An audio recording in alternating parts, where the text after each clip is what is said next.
pool and the swimming pool has no water in it. That's a liability issue.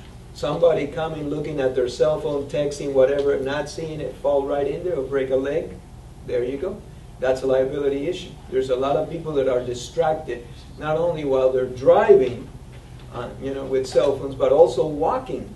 People are getting run over because they're looking at the cell phone and not looking at traffic. So, a lot of it is common sense. So that's one of them. Another thing is, for example, when you walk up to the property and, you see that the tree that's in the front, has the sidewalk lifted up, the cement area a little bit, well, that's a liability issue. And that's not necessarily an issue for us, but we've had some carriers that have denied homeowner policies because of that. That should be addressed, a lot of people think, by the city. The city should come in and figure out what to do, take the tree out or whatever, but it's not that easy. You know why? Because the cities don't have a lot of money. So sometimes the property owners end up doing it, and they need to get a permit. And if they don't get a permit, they could get in trouble. So then you have some things like, it's kind of funny. In the morning of the 7th of March, the tree was there and the thing was uplifted. And then on the morning of the 8th of March, it's all fixed up. Overnight, somebody fixed it. So, those are some issues. Another issue is, for example, if you have steps up to a property, okay, and those steps don't have handrails, well, people that are older could trip and fall there, and that's a liability issue. I'll just make one more, because I can talk about this all day, okay? But for example, dogs. Dogs are a big issue. There are some dogs that are excluded, and the common one, we all hear about pit bulls, and it really truly depends on who raises the poor animal, because if they're raised to fight, they'll fight. If they're raised to be nice, they'll be nice. So, sometimes you want to write a homeowner policy, and the people who have had the pit bull for 10 years, they won't get rid of the dog. They'd rather lose the policy. And you come across these things. So, some animals we have what's called the animal list exclusion. Some carriers won't even look at you. If you have a pit bull, a Rottweiler, and things of this nature. And I'll tell you this, in my 31 years of experience, one of my major dog claims came from a Chihuahua. Now, a Chihuahua is a little thing like that, it has a little mouth, right? You would think that it would be a Rottweiler or whatever, but one of the major claims that I've ever experienced in 31 years came from a Chihuahua. And can I say it real quick? Sure. What happened was that the neighbor brought food for the Chihuahua, and the Chihuahua took the food under the table, and then the homeowner said, well, I don't want my dog eating under the table. So they went under the table to take the food away from the puppy, and you never take food away from a dog, no matter how big or small that dog is. So the Chihuahua jumped on her and bit her in the eye, and we went through 4 surgeries. Fortunately, the lady had an umbrella policy. So we spent like $485,000 on a bite from a Chihuahua. So, when you're talking about pit bulls, expect the unexpected, and also use your common sense. If it doesn't smell good, then you should inquire to one of the professionals, that are up here, and they'll help you through it. And if you give us time, we'll be able to resolve it. There's nothing that doesn't have solution. Everything is easy. And so with a little bit of time, everything can get done. Okay, so now I have a question for Escrow, Title, and the lender. And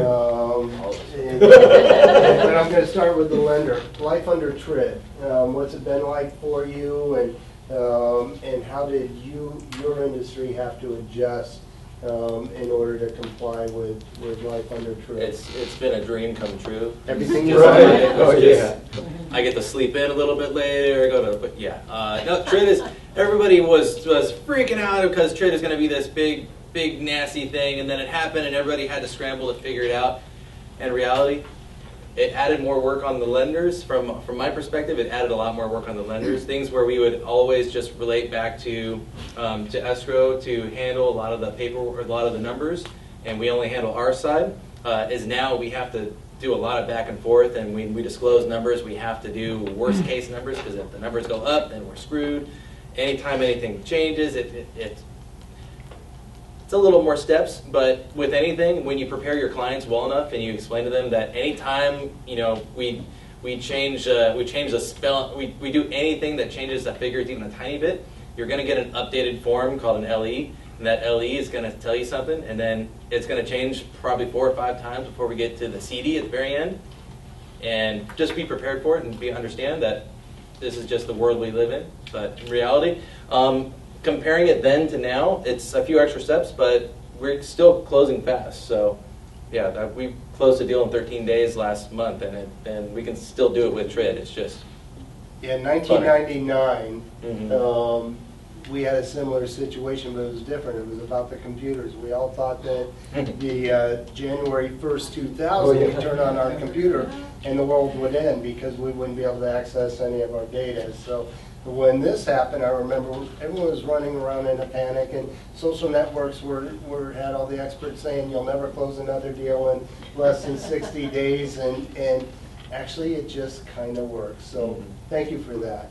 Your turn. TRID was kind of a big deal for the title companies.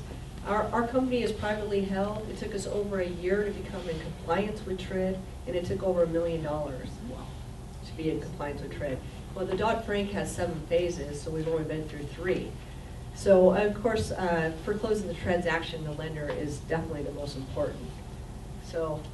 You got that recorded, right? Yeah. I mean, even like this year with the TRID, I mean, it seems like in the last 2 years that I've done more special recordings than I've ever done in my life. LA County does not do special recordings. So a special has to be taken down by the sales rep, and it has to be taken by the buyer of the property. If there's a deed of trust, it has to be recorded. Because the lenders seem to not be able to close it, if they don't fund the right day, they have to fund and close on the same day. So if it's Friday, they want to fund and close on Friday so your clients can get the keys before the weekend. Otherwise, they would not be able to record until Monday. So that's one thing it seems like. But and make sure that the seller is out of the property. Yeah. We'll get back to that because that's a really good point. That's a fun one. The sun's out. Yeah. The 35-year-old son. Okay. Yeah. I agree with Pablo when he mentioned common sense. Escrow is nothing in terms of technique, not so special, but a lot of common sense. We use a lot of common sense to handle all hard situations. See my handout. When I attend any events, seminars, presentations, my handouts are always thicker than the rest of the speaker and affiliate, because this is what I do. I handle paperwork, but when I go back with TRID guidelines, ever since it started from October 3rd, 2015, I honestly think that the escrow agent's life would be back to square one. We live in a more peaceful life. We go by the lender's guideline, the 3 plus 3 plus 20 plus 373. It doesn't affect me at all. We're using a different format practically. Any escrow agent servicing the industry more than 20 years would know we use an estimate closing statement. And that's what the TRID use. And a loan estimate becomes a CD, closing disclosure. That is exactly what any escrow agent works out, comparing to the HUD one.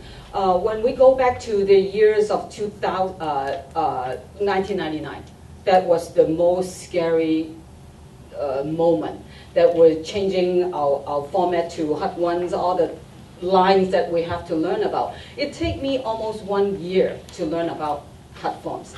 I'm so grateful that that's out of my head. I don't need to deal with. So let's learn to become one of the trendy professional language. Don't call your escrow agent for HUD, meaning your lack of seminars. We use LE and CD. And when any escrow agent call and inform that CD has been released, meaning my closing date would be countdowns as of 3 days. Now you're making me remember now. So Well, most of that's a good thing, that's a good thing. So, in the transaction now, because of the LA and the CD and the timelines that you have, we're still seeing a lot of issues pop up, your fault, from home inspections, requests for repairs, and negotiated settlements and that sort of thing. So last minute negotiated settlements between a buyer and seller for repair concessions, stuff like that, how's that impact you? Further.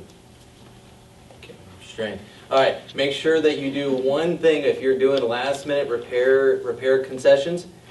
Buyer or seller agrees to pay X number of dollars towards buyer's closing costs. Do not say a word about what that is for repairs or anything specific, because if an underwriter sees buyer agrees to pay so much towards buyer's termite repairs. Wait, there's no termite report in this file. I need to see the termite report now. Now we need to show all Section 1 items being fixed before closing.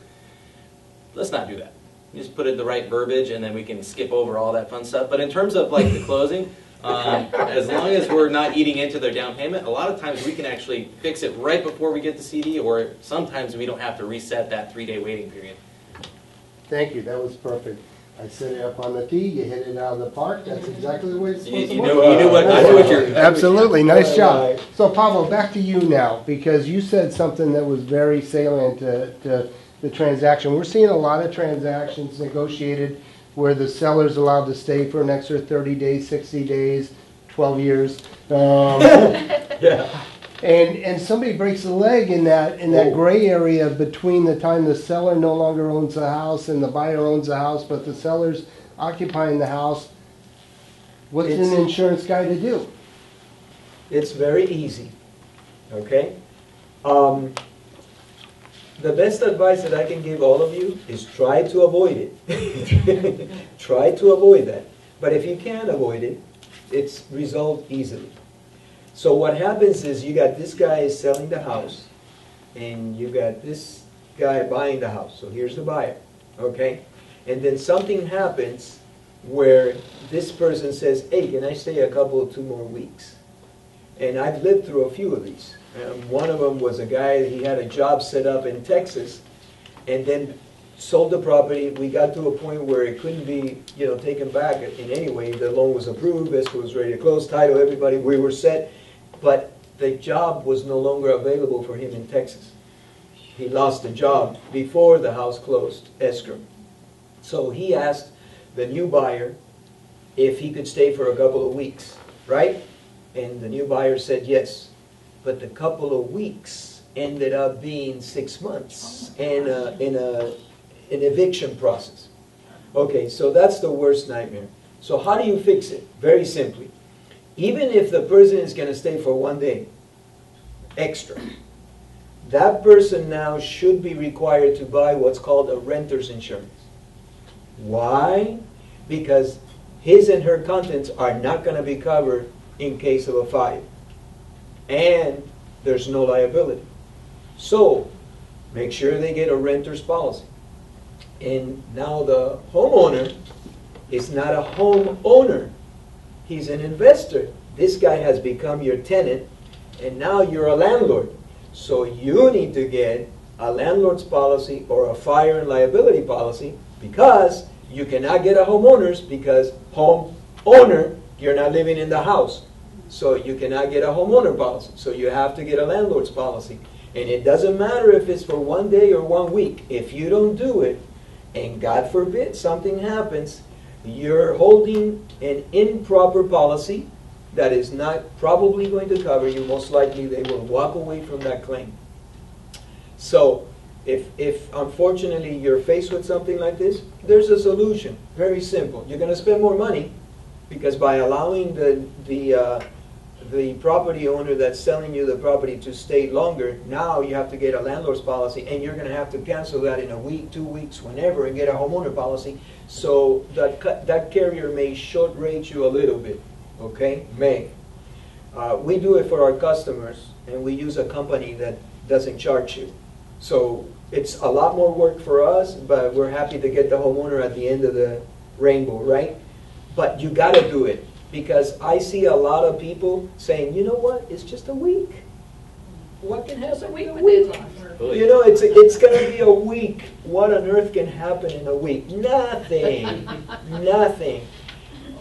If, God forbid, something happens, whether he has a dog bite somebody, now there's a lawsuit, and then you got all kinds of issues because you're holding the incorrect policy. So it's really easy to get fixed. It's really, really easy. Common sense, real easy. Just get the right policy. You know you're going to spend a little bit more money. Spend the money. The insurance carrier is going to, you're going to get pennies on the dollar. You're going to transfer the liability to the insurance company, which is what you want to do. You don't want to carry that. So that's the way you do it. Okay? And it could be, you know, sometimes, sometimes not. Most of the times, to be honest with you, nothing happens. Okay? But you should be prepared. Get the right policies. Thank you, that was excellent. Duane,